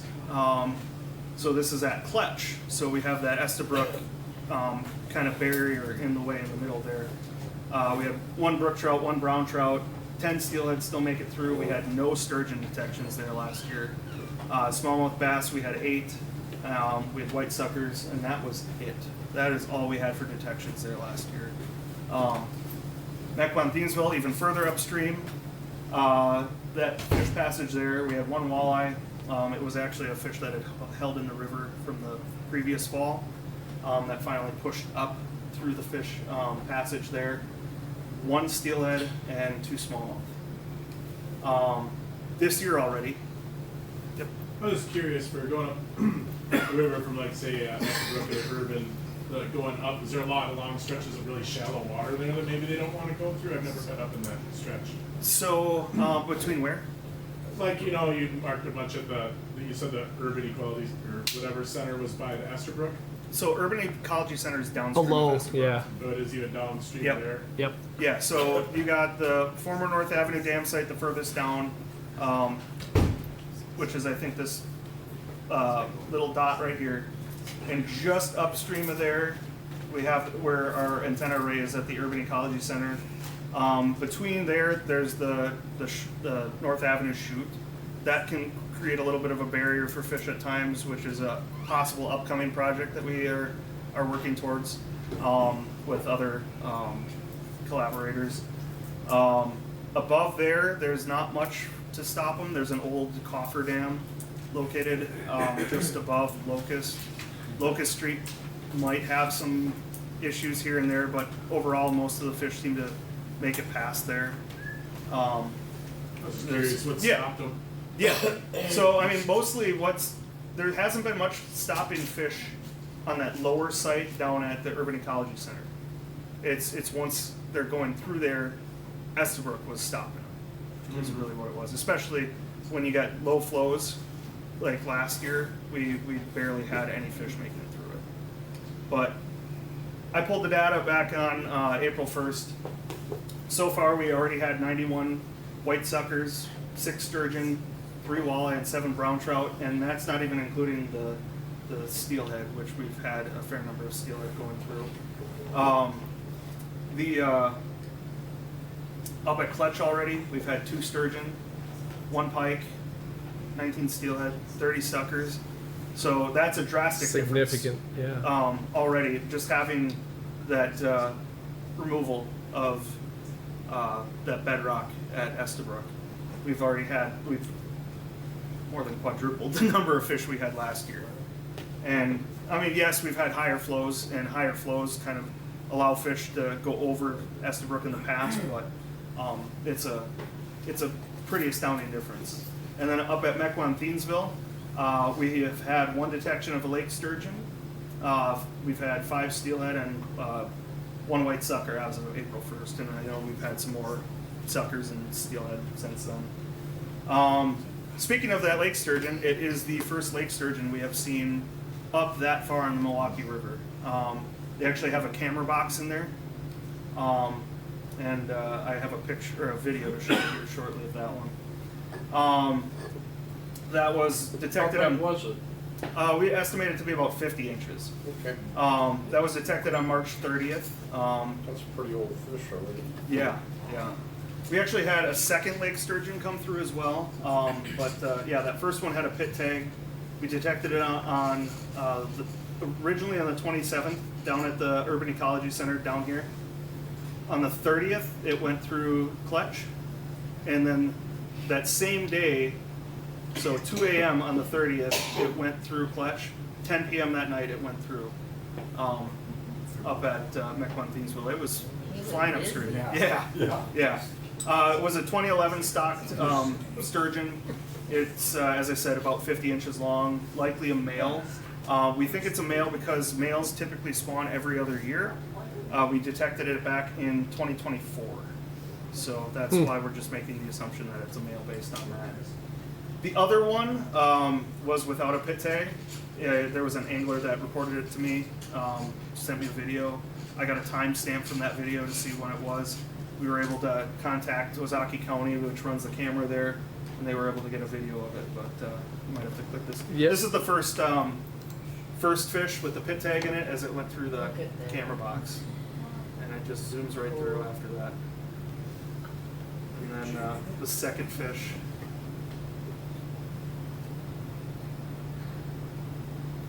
Did the same sort of thing through there. Oh, actually, there's the second fish. That was the same fish again. To replay or? Yeah, this one. So we can't. I tried to look at the video a little closer because on the fish we actually clipped the right ventral fins for all of our stocked sturgeon, and I couldn't tell really from either of the videos because it's obviously on the opposite side of the fish as they go through. But we do know that first one was pit tag. It's one of our stock fish.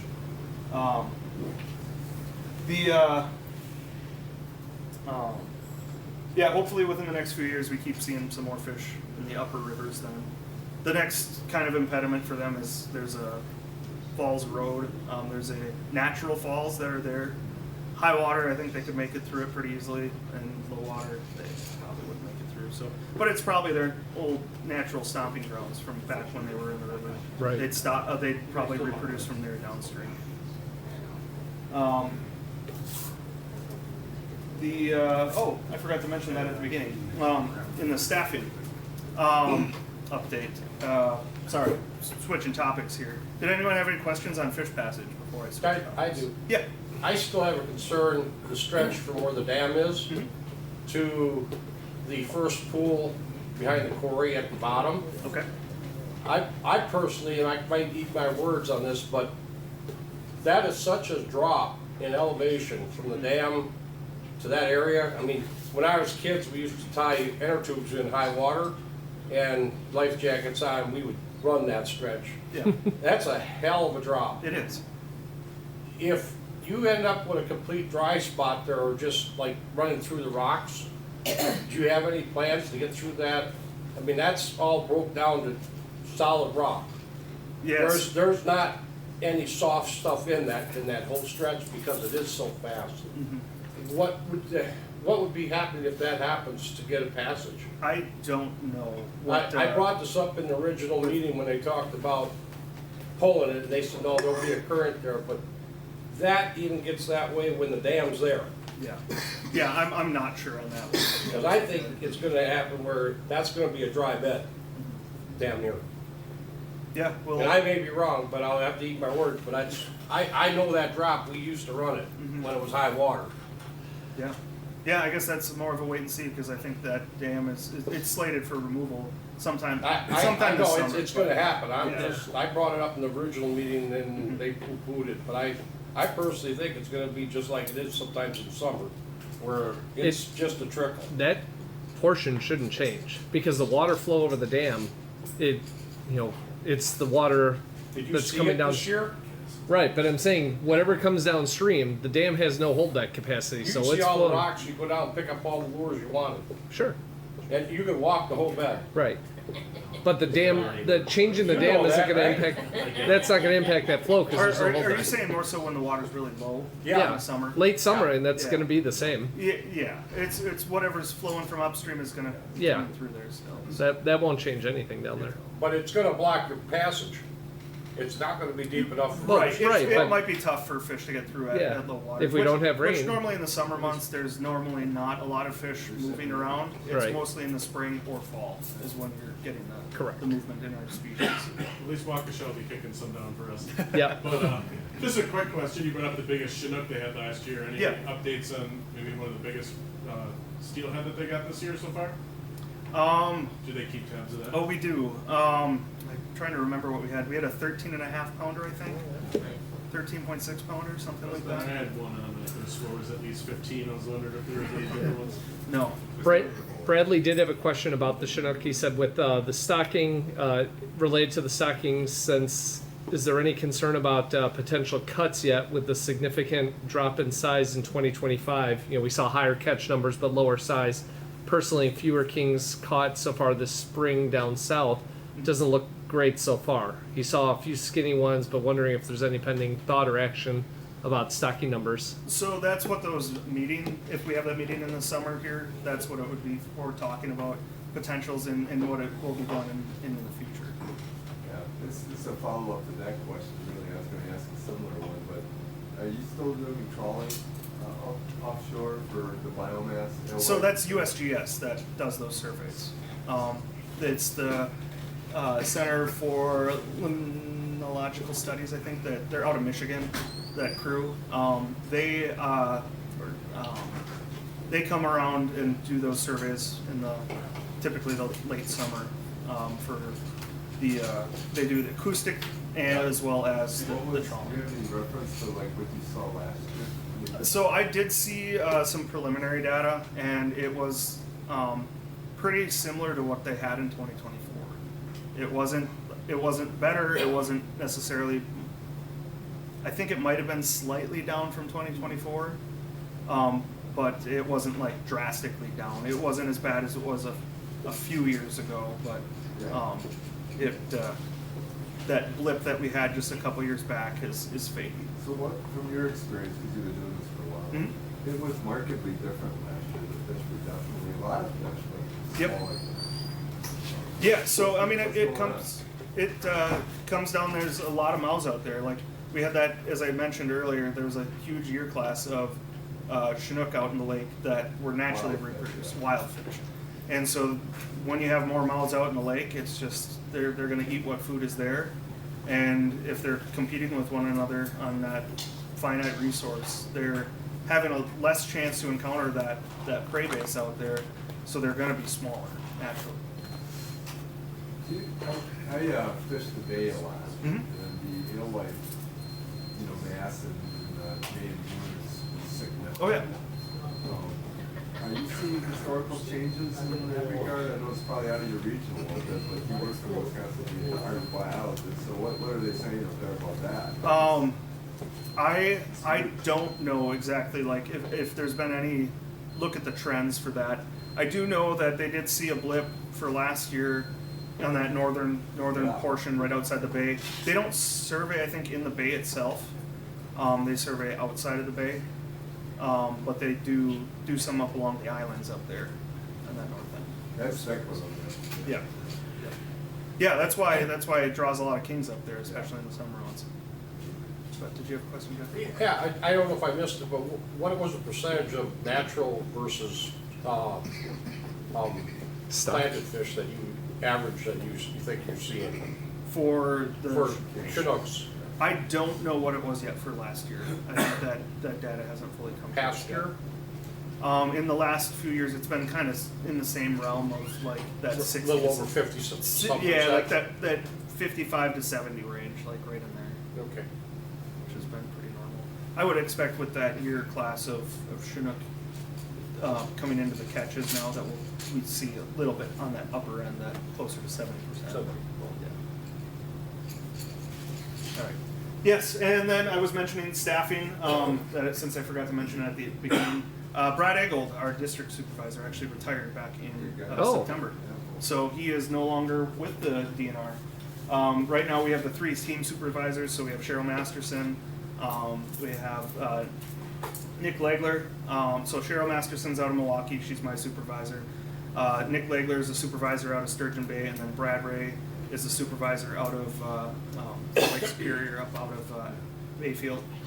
They're rotating in holding his position and kind of taking the acting role in the meantime. Right now it's Brad Ray, this acting. Cheryl just got done with her stint, and Nick will be up next. We don't know when that position will be filled. It's kind of up in the air for that one. But I guess that. Coming up with the Dakota Winter Tag Study, we're still interested in collecting snouts in the fish. As I said, steelhead and lake trout still for now. Coho may be encountered later this summer, but expect it next year. Working with Josh and the rest of the club here, trying to get a spot here for Racine to get a Dakota Winter Tag.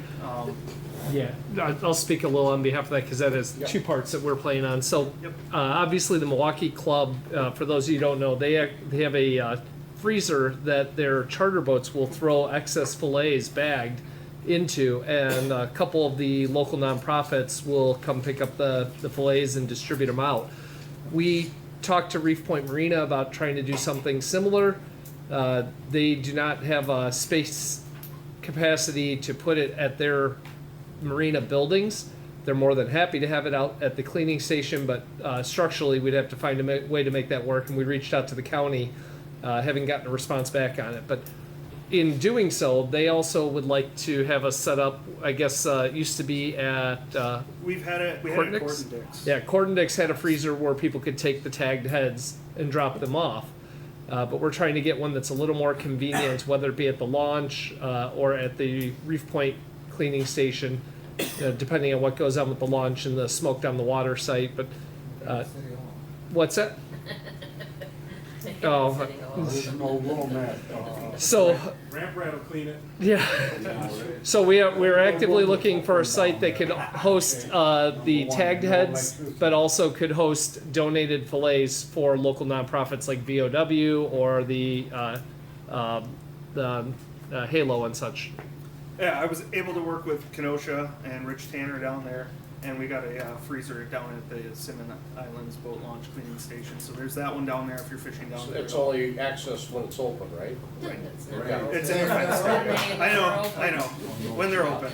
But it's there, so if you're cleaning fish there, there's a bucket inside the freezer that has a bunch of bags in it. Okay. That you can just take out, fill out the information on it quick, put the head in there. And When you said tagged head, is it actually has a tag in it, or inside the head? They're inside the head. How do you know that there's one? So the only way that you'd know that there is one is that it would have that adipose fin belly. Okay. So if it's got So they all have them.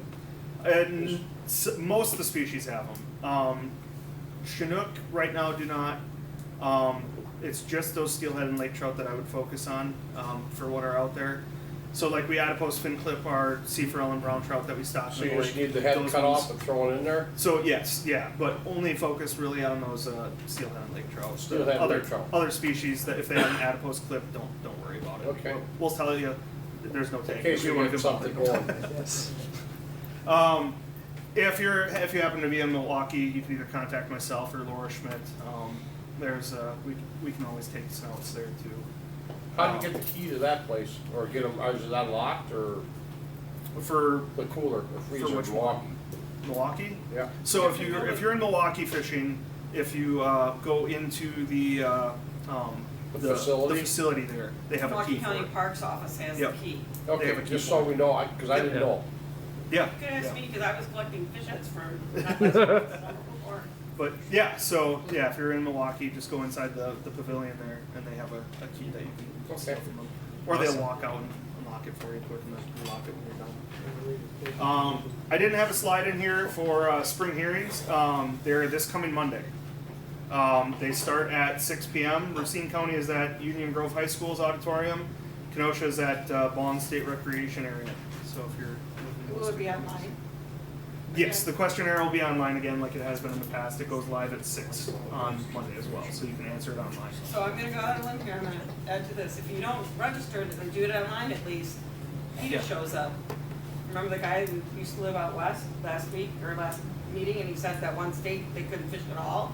Yeah, that's what happens when Peter gets involved, so it's really, really important, even though you might think it's dumb, it's a really important hearing, because if you don't, your voice, 5 PETA people can come in and say, whoop, look, no opposition. It ain't about the people, it's about the money they got to buy what they want. Huh? It's never about your voice, it's about how deep your wallets are. Well, But yeah, so that'll go on. The questionnaire will go live online on Monday at 6. You have, I believe, until Wednesday to fill that questionnaire out if you're doing it online. Otherwise, you can do it in person at the meetings on Monday. All the questions are already online on that website. If you just type in Spring Hearings Wisconsin DNR, you can see the whole list of questions there. There's, I think, only 2 or 3 fisheries questions on there this year. There's not a lot. I should say from the DNR, there are a bunch of Wisconsin Conservation Congress questions on there in relation to fisheries. So make sure you take a peek at that if you can. But yeah, anyone else have any questions? What'd you catch that on? So that was one of the fish that we handled down below Just messing with you. Estabrook Dam, Yeah. or Estabrook Falls, Yep. a few years back. Very That, we just netted down there, just like they do up in up on the Wolf and Fox. But hopefully we see more of that in a few years. So the hot button items that we can help you with right now are sourcing a freezer site for those collected heads. Yes. Okay. Absolutely. Any others? Not right off. Just be prepared for those cohos next year, especially. That one, I know we catch a lot of cohos down in the southern part of the lake. So, yeah, once we have that freezer lined up, Yeah. having those CWT collections are fantastic. Pushing for all kinds of reasons. Okay, because there is no room that by boat. I know. Electricity. Yeah. We got dilemmas on all sides. Yeah. Oh yeah. All right, thank you.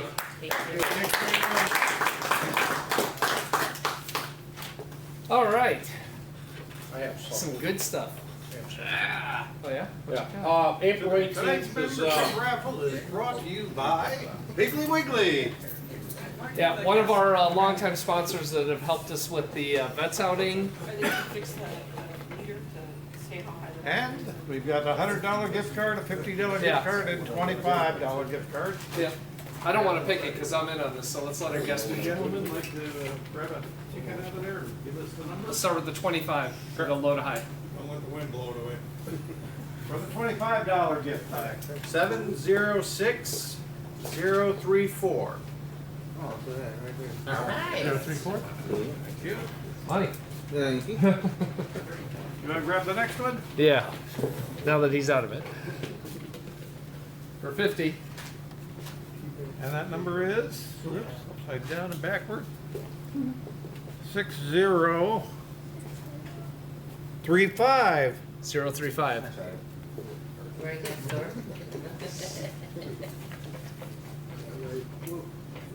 Unfortunately. Thank you. With a $100 gift card. The lucky winner's number is, Let's see, 706026. 026. Whoever was. Oh, Glove. all right. How appropriate. I'll use that as a segue. That's goodwill. This gentleman will be setting up, since we're talking about our stocking, our net pens. What day are you doing it? Tomorrow I'll be putting the nets on the frames if anybody wants to stop by and throw up some zip ties, hang out, have beers. And then Where and when? tomorrow 4:30 it's down by Pew, or the old Pew, what is it, Riverside Rivers now? and Just Marina. past, almost down to that parking lot. Yeah. Not inside the gate.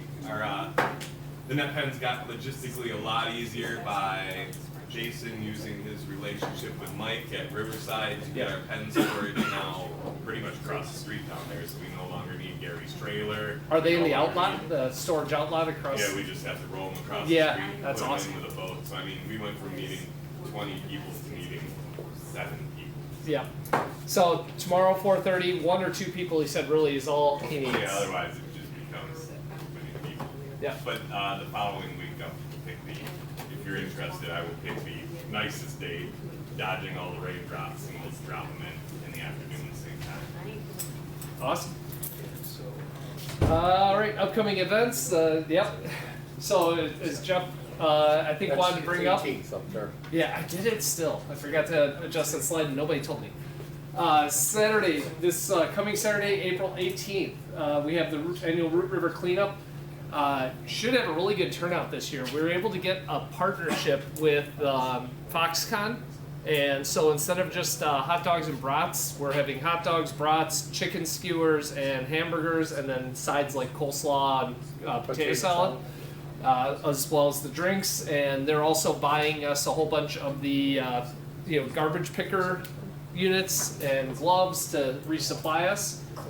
So 8 a.m. Target the start. We'll have Kringle and coffee and I don't know, hot chocolate or whatever you usually do. Yeah. That's Sunday. It should be the 18th, Saturday the 18th. Yeah. Yeah, I fixed it on the Facebook event is active on the right date, but on this slide I keep forgetting to change it every time we hit a monthly meeting. We'll have zones already broken out, so depending on the number of people that show up, I'm expecting somewhere between 50 and 100, but we'll have zones broken out. Last year we were able to cover an incredible amount of stretch of the river and some ancillary space due to the number of people that came, and if we have the between Foxconn's volunteers and a couple other organizations and our own, we're looking like we should be able to do at least the same or better as last year. I do have enough people for serving food. Seeing that there's quite a few more people, I could use a cook or two to help me with cooking the food.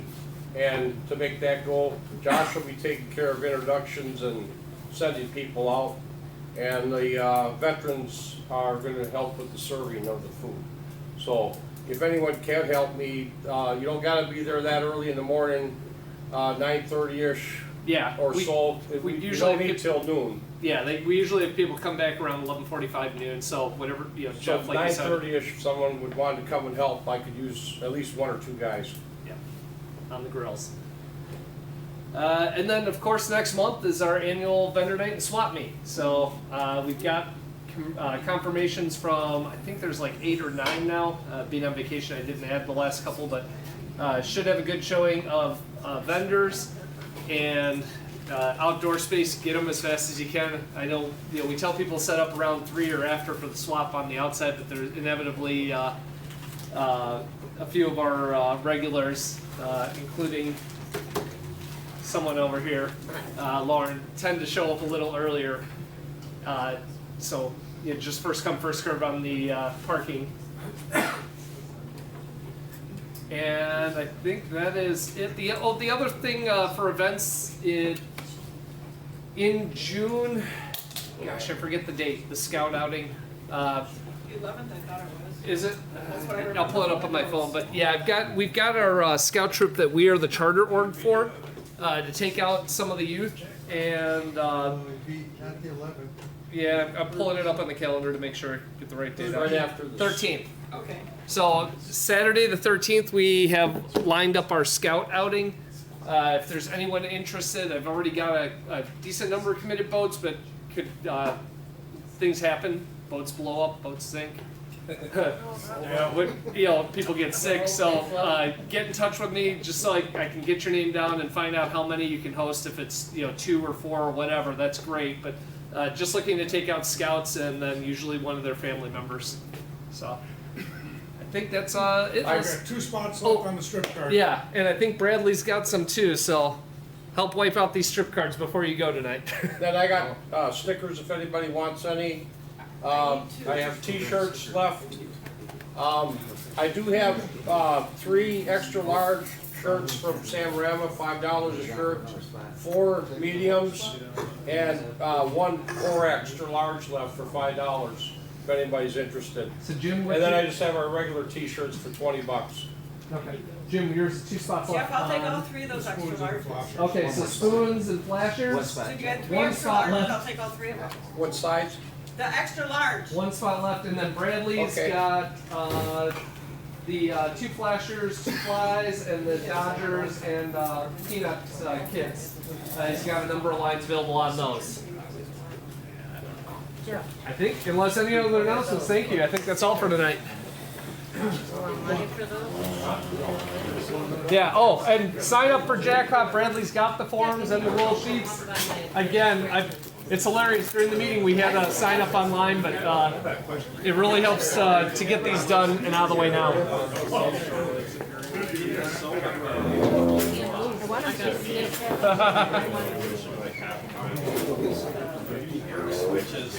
Thank you, Mike.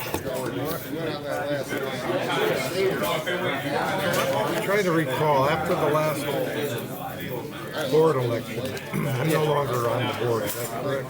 I think so, yeah. You're still Committee chairman, but yeah. not on the. Yep. And you can still come. I can still come. At your discretion, yeah. I know. Yep. Or if you want to catch it online, if you don't want to make the drive. I tried that one time. But yeah, like last time, I just had my eyes operated on. They're all black and blue. I wasn't coming in here. All right. Bear to get my Excel up.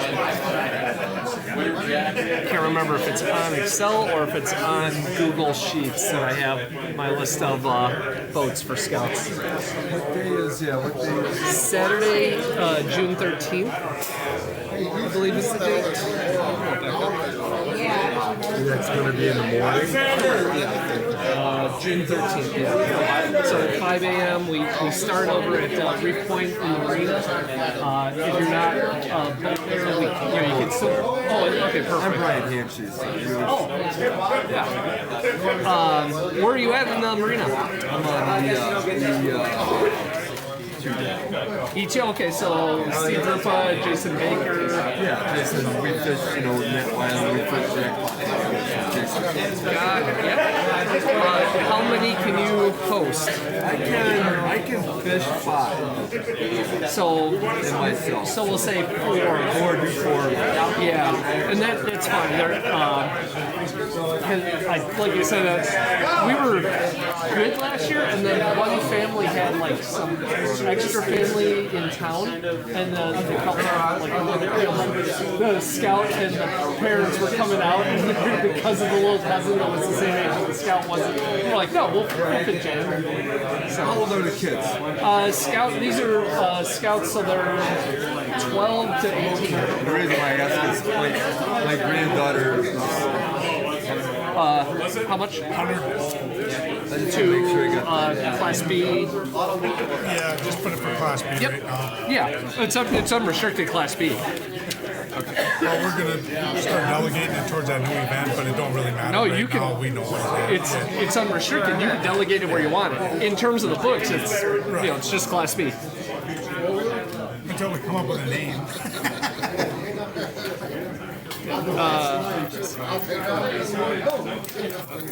You see, I got the battery thing resolved too.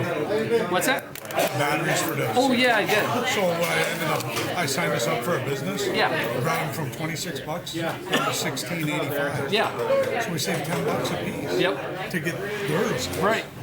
To get name brand and a warranty. What's a good time to call you? Well, tomorrow. Tomorrow. Oh. No. Just one last thing to let everyone know. I almost forgot to mention it. Our buoy's going in tomorrow. Nice. So we had some early season lucky weather, and Lily and I, and also Oscar and his wife are going to join the Niske crew and go deploy the buoy tomorrow. It was a pleasure. Thank you. Hey, thanks for coming. Yeah. I got a couple questions. One of the things I wanted to ask. Yeah.